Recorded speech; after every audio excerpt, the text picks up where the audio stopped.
Ano po ba ang ating dapat pagsisihan? Bilang taga-Pilipinas, nagpapasalamat tayo ngayon dahil ang ating Pangulo ay pinili ng Diyos upang ibigay sa atin ang hustisya na dapat ay dati pa natin natanggap. At maipalakad ng tama ang batas. Nagpapasalamat ako sa Diyos dahil tinupad niya ang kaniyang salita. Nooy sinabi niya ang pinili niya si Rodrigo Roa Duterte upang maging Pangulo, mailathala man siyang panalo, hindi. Nagpapasalamat ako dahil ang Diyos ay totoo. Ang kaniyang salita ay totoo. Bagamat maraming mga pagkakataon na nagpapakita ang Panginoon sa akin ng mga bagay-bagay na ginawa ng Pilipinas sa kanyang harapan. Pinapakita niya sa akin kung ano kasama ang mga tao sa Pilipinas, kung ano kalayo nito sa kanya.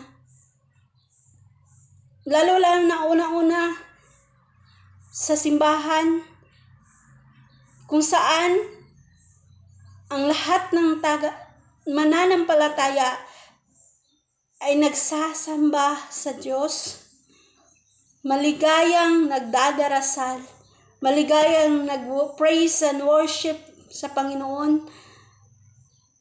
Ngunit pinapakita sa akin ng Panginoon nung panahon na nasa ibang bansa pa ako, ang mga sistema sa mga simbahan.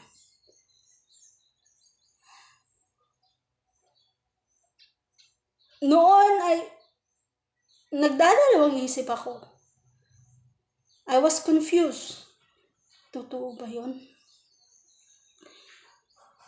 Nasabi ng Panginoon, ang aking mga tauhan, ang aking mga kapatid ay nagsasamba sa akin, nagdadarasal sa akin, bagamat hindi ko sila kilala, hindi ko sila naririnig. Iyan ang mga bagay na gusto ng Diyos na ating pagsisihan. At tinanong ko siya, bakit Panginoon? Sapagkat sabi ng Panginoon, pumupunta sila sa simbahan, oo, nagdadarasal, maligayang sumasayaw sa pag-praise and worship, pero pag-uwi sa bahay, hindi man lang bumabasa sa kanilang mga Biblia, hindi man lang magpasalamat sa Diyos sa pamagitan ng pagdasal, at hindi magtatanong sa Panginoon kung anong ibig sabihin ng Panginoon sa kaniyang mga salita. Sapagkat hindi nila alam ang banal na Espiritu Santo. Yan ang ibig kong sabihin sa aking video nito na ginawa ko, na dapat nating pagsisihan.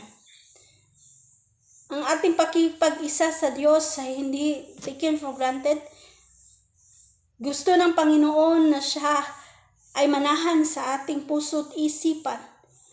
Gusto ng Panginoon na tayo ay kasama niya, na pagharian niya tayo, at ang kaniyang Ama ay sumasa atin. Sabi nga niya ikinagagalak ng Ama na ibigay sa atin ang kaniyang kaharian sa pamamagitan ng Jesus. At walang sino mang makakapunta sa Ama kundi sa pamamagitan lamang ni Jesucristo. Sapagkat siya ang daan, siya ang katotohanan, siya ang buhay na walang hanggan. Muli ako na dadalamhati Dahil nung pinakita niya ito sa akin bago ako umuwi sa Pilipinas, grabing iyak namin. Nakita ko, nadama ko yung hindi galit kundi lungkot sa puso ng Panginoon. Kaya ngayon ay gumawa ako ng video na ito upang sabihin, bumalik tayo sa Panginoon. Magsisi tayo at bumalik tayo sa Kanya. Hanapin natin ang Kanyang mukha habang siya'y makikita pa. Diba sabi niya? Sapagkat darating ang panahon na siya hindi na natin matatagpuan. Darating ang panahon na siya hindi na natin matatagpuan. At meron ding pinapahiwatig ang Panginoon at nakumpirma kong totoo. Pinapakita niya sa akin bago ako umuwi na ang sistema ng mga simbahan ay lumalayo sa Kanya. Sapagkat andito ang pag-aaway, andito ang pagkasira. Sabi nga niya sa Kanyang mga tauhan, kung nung panahon na siya gumagawa ng milagro, sinabi ng mga tao na nagpapaalis siya ng demonyo sa pamamagitan ng kapangyarihan sa hari ng mga demonyo. Sabi nga niya, paano makakagawa si Satanas na pagpapaalis sa sarili niya sa kanyang kaharian? Kung merong mga kaharian na mag-aaway, tiyak hindi makakatindig ang kahariang iyon. O kung merong pamilya na nagkasira-sira, tiyak ay hindi mananatili o hindi magkakaroon katahimikan ng pamilyang ito. Diba? Subuot ng ibig ng Panginoon na magkakaisa ang bawat pamilya, ibig ng Panginoon na magkakaisa ang bawat iglesia ng Panginoong Diyos. Hindi sinabi ng Panginoon na kailangan pumasok kayo sa isang lugar o sa isang reliyon at diyan kayo matatagpuan ang katotohanan.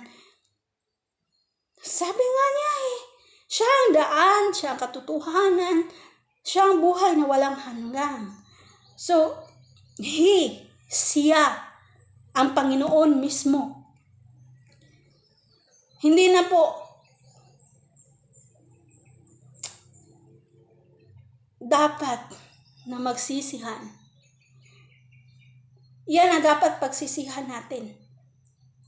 Alisin natin ang mga walang kabuluhang mga kaisipan o pangungutya sa bawat mga pastor, sa bawat mga pare, sa bawat mga pangulo, sa iba't ibang mga grupo.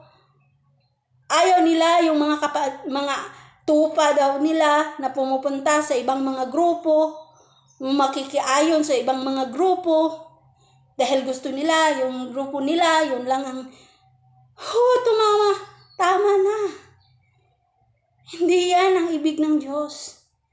Di ba ang sabi ng Panginoon, ang utos ng Panginoon sa kanyang mga lingkod ay magpakita tayo ng pag-ibig. At nasusulat sa Santiago na ang tunay na relihiyon at banal at dalisay ay yaong dumadalaw sa mga balo, pumupunta sa mga may sakit. Hindi na kailangan ng malaki o grande na mga simbahan, malalaking simbahan, at nagpapamalakas loob pa na ako'y belong, ako'y membro sa grupong ito, patawad mga kapatid, patawad. Pero nagagalak ako na sabihin ang katotohanan. Ang katotohanan ay dapat nang maibahaya. Ito ang ibig ng Panginoon na ating pagsisihan. Ito ang mga bagay na dapat nating pagsisihan. Sa panahon natin natin ngayon, kailangan natin ng Diyos. Lalo-lalo na sa COVID, di ba? Sa mga nasabi ko na, walang sino man makakatakas sa kamatayan.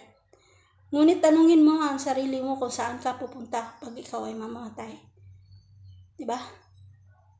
Kung tanggap mo na si Jesus, congratulations. At namumuhay ka na sa karya ng Diyos, congratulations.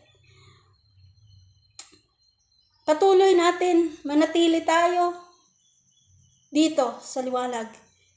At pakiusap, huwag na nating balik pa na manilalim tayo sa kadiliman. Kung sino nakakatakas sa liwanag, huwag na bumalik pa doon.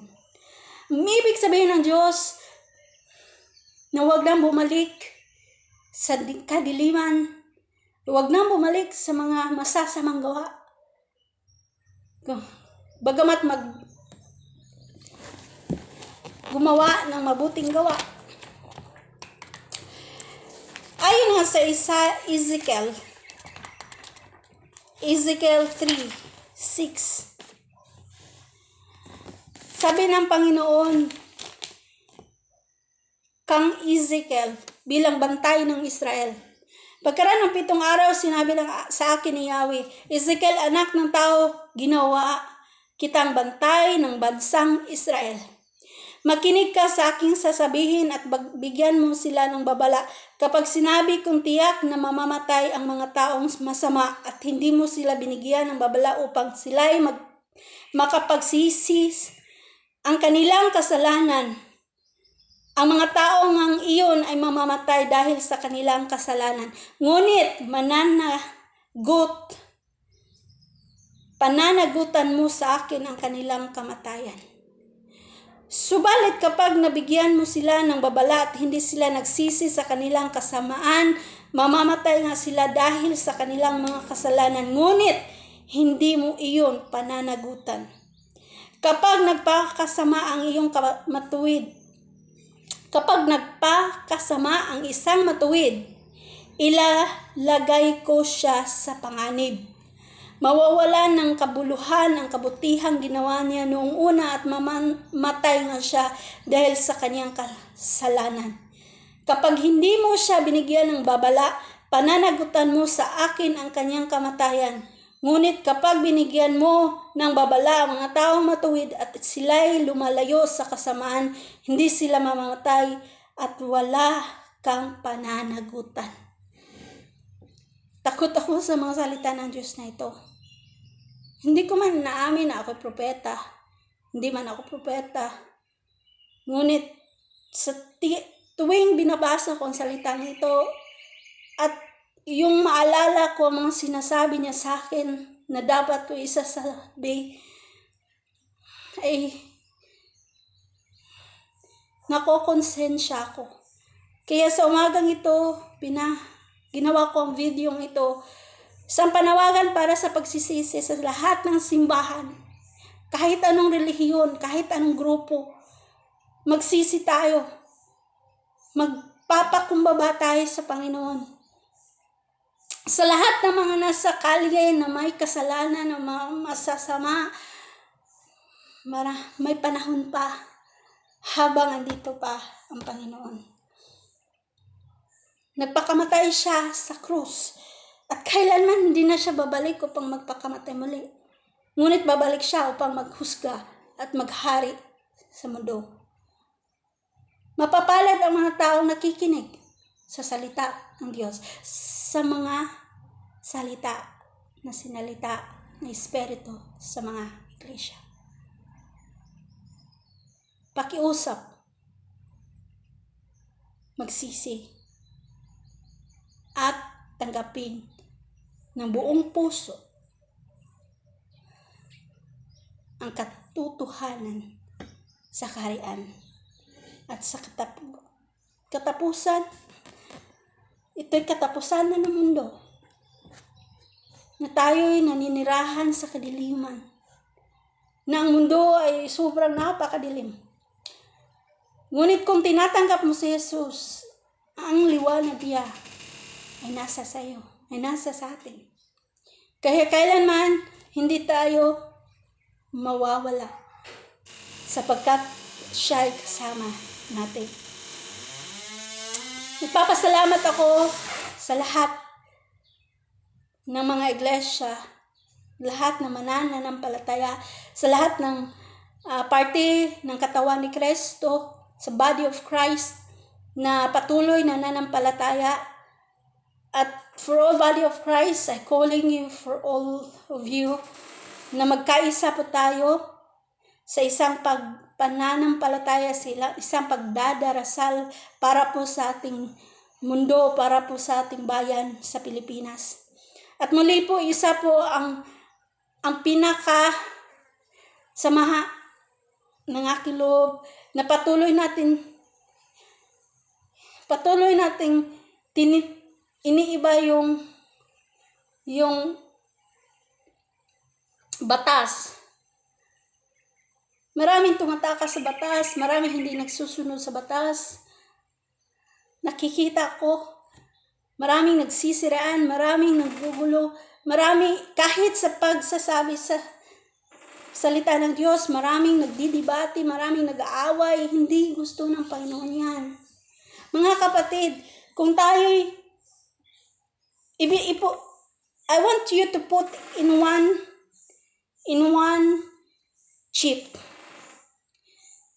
The Lord so allow me to see this situation. For example, pakiusap, baba muna natin sa ating mga reliyon, baba natin ang ating mga karatula, yung mga pangalan ng mga simbahan, baba natin. For example, nakasakay tayo sa isang sasakyan. Isang sasakyan lang sinasakyan natin. At isang patutunguhan ang ibig nating tunguhan. Di ba langit? Bakit nagkakagulo? Bakit maraming mga debate sa puso at isipan? Bakit maraming mga second emotion sa salita ng Diyos? Hindi kanya ng Panginoon, di ba? He is God of order. If ever nasasakyan tayo, nilagay ako ng Panginoon sa sitwasyong ito. Tiyak nasa isang sasakyan tayo na nag-aantay sa ating panahon upang tayo'y pumunta sa langit. Alam ko, ikaw o ako ay nag-aantay sa hudyat ng rapture, right? Sa paglalim ng lahat ng mga mananampalataya mula dito sa lupa hanggang sa langit. Ngunit nung panahon na pinakita sa akin ng Panginoon na tayo ay nakasakay sa isang sasakyan, ang napakagulo. Hanggang ang driver ay bumaba at sabi niya sa atin at tanong niya natin, bakit ka bumaba? Malapit na ang gabi at dapat na nating pumunta sa tuktok ng bundok. The Mount Zion is in heaven. It's like a mountain. Sabi ng driver, kayo na lang mag-drive. Ayoko na mag-drive. Di niyo ba alam, sira pa. Sira ang daan. At ayaw niyong tulungan ako upang makaakyat ang sasakyan papunta sa taas. Ayaw ko na mag-drive. Nang pinakita ng Panginoon sa akin ng lugar, ng mga sitwasyong ito, hindi ko ngayon nawaan. Pero nung umuwi ako dito, nag-obserba ako, tumingin ako sa iba't ibang mga grupo, tumingin ako sa iba't ibang mga reliyon, mga grupo. Natiyak, nakita ko ang nangyari sa isang jeepney. Tumatayo ang isang jeep, ang isang mensahero, ang isang born again o isang grupo na siya ang totoo. Dito ang tunay. Ito ang sabi ng Panginoon. Napakagulo. At bumaba ang driver. Sino ang driver sa atin ngayon? Di ba ang banal na Espiritu Santo? Kahit sino at ano ka, kahit anong grupo ka, huwag nating alisan ng kapangyarihan ng banal na Espiritu Santo. Huwag natin siyang padimdimin, huwag natin siyang paiyakin, huwag natin siyang bigyan ng sama ng loob. Dahil kahit gustong mo pumunta sa langit, hindi tayo makakaakyat sa langit. Bagamat tayo ibig ng Diyos, gaya ng sinabi niya sa Joel 2:12-17 na tayo magkaisa at ating ipahip-hipa natin, ating ipadinig sa tuktok ng bukid ng Zion at ipadinig sa lahat ang trompeta. Kaya ako'y nagsisimula sa pagsasalita. Sinasabi ko na ito nung unang panahon na binigay sa akin ng Diyos ang mga bagay nito. Pero ngayon naunawaan ko na. Kailangan natin magkaisa upang ayusin ang daan patungo sa Panginoon. Sabi nga ng Jesus, babalik siya. Babalik siya. Kaya dapat mananatili tayo sa ating mga pananampalataya at magiging banal tayo. He said, I will come back to my holy people. Magpakabanal kayo sapagkat ako ay banal. Hindi nagkakasiraan. Hindi nagkakagulo-gulo. Yan ang dapat nating pagsisihan sa harapan ng Diyos. At ang mga mayayaman, pinapahirap niyo mismo ang inyong mga sarili. Hindi ako nanghuhusga, mga kapatid. Ngunit pinapakita ng Panginoon lahat ng ito. At sinabi niya sa akin ng ito. Kaya akin po ito sinasabi sa inyo. Kaya kung may dalunggan ka, kung may tenga ka, makinig sa salita ng Espiritu sa bawat iglesia. Sabi ng Panginoon, kung may tenga, makinig sa salita ng Espiritu sa bawat iglesia. Ito ang panahon na tayo bumalik sa Panginoon, magsisi sa lahat ng ating mga pagkakasala. Hindi ko alam kung anong pagkakasala nyo, pero alam ng Diyos kung ano ito. Kaya kung nadinig mo ang Espiritu ngayon, huwag mong patigasin ang iyong puso. Nagbababala na ako sa inyo at magbababala pa ako sa inyo. Sapagkat ito ang ibig ng Panginoon. Nawa sana hindi ko pa nanagutan ang inyong mga kaluluwa. Takot ako sa ating Diyos sapagkat alam ko na siya'y makapangyarihan. Kaya niyang patayin ang ating katawan at ang ating kaluluwa sa Gehenna, sa impyerno. Bagamat alam ko ng katotohanan binigay niya sa akin ay kailanman hindi ko maitatago. Nakikita ko mismo sa mga mata ko. Kaya ngayon, nagsasabi ako, magsisi tayo at bumalik sa Panginoon.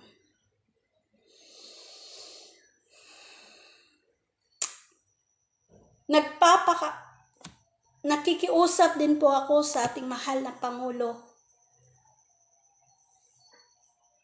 Bilang isang former OFW, nakikiusap ako na nawa po ay bigyan niyo po ng panahon na magkaroon po ng hustisya ang lahat ng mga nasa ibang bansa na hanggang ngayon hindi pa po nakakawi. Marami pa po ngayon na nasa kulungan sa ibang bansa, sa Kuwait at iba pa na may mga kaso na hinahambil Naging travel ban sila na hindi naman nila ginawa ang pagnanakaw. Binibigyan ng kasong pagnanakaw na hindi pinapauwi dahil sa kasong ito. Nakikiusap ako, mahal na Pangulo, kalkalin niyo po ang mga kaso ng ating mga OFW sa ibang bansa. At maging kung maaari po, ito po'y hiling ng isang OFW. Maaari po sana magkaroon po ng trabaho ang lahat ng OFW dito sa Pilipinas. Nasaksihan ko mismo sa aking mga mata ang kalikuan, ang kasamaan ng ibang ibang bansa. Nasaksihan ko ang kanilang kahirapan, nadama at nakita ko, naranasan ko mismo, at hindi ko gusto na maganap pa ito sa aking mga kababayan. Kaya nakikiusap ako muli sa ating Pangulo na maari kung may mga OFW pa tayo papaalis, maari magkaroon po tayo ng language school dito sa Pilipinas. Muli, ito ay aking pakiusap sa mahal na Pangulo. At kung maari, ito ay utos ng Panginoon, mahal na Pangulong Duterte. Itingin natin ang ating mga mata sa kabundukan, sapagkat ang Diyos ay magdadala sa atin at may babalik niya ang pagtatanim. Bigyan niyo po ang pansin ng mga magsasaka at tayo po'y magiging source ng pagkain sa buong mundo. Magiging mayaman ang Pilipinas, magiging pangalawa